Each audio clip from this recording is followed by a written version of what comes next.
Moko kuom jodolo mawuok Kajiado East oseyo sirikal kuom puodho chike matayo ndikruok manyien mar ute lamo kod jodolo ka giwacho ni ma biro thiro chenro mag lamo. Kotelnegi gi Boniface Mangeti, giseyo jogo ma osebedo ka ng'ado rieko ne jatend piny William Ruto ka giwacho ni ute lamo osebedo ka chiwo puonj makare moloyo to e weche mag siasa ma pacho ka. Jodologo omedo ni ponono ni piny owacho puodho chike makama kaluwore gi midhiero mar Shakahola owinjore gi non jadolo machiwo puonj ma ok owinjore.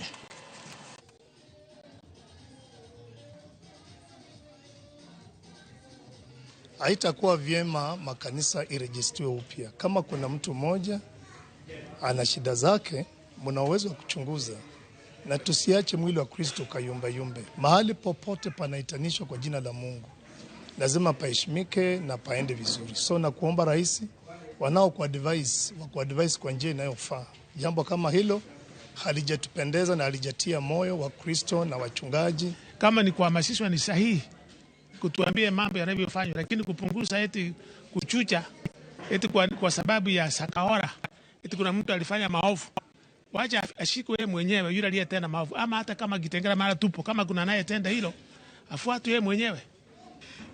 Naomba president wetu wakati anaangalia hii kitu ya kurejista makanisa asifukuze makanisa yote, kwa sababu sisi kama wasirika maybe nimesoea hapa, nimechua babangu ni huyu hapa, ni vigumu sana kwenda kwa kanisa lingine kuita basta mwenye umchui baba yako wa kiroho. I would like this issue of the registration of the church to be addressed properly, because it will interfere with management of the churches. So it is something they can have a dialogue and see how they can regulate it.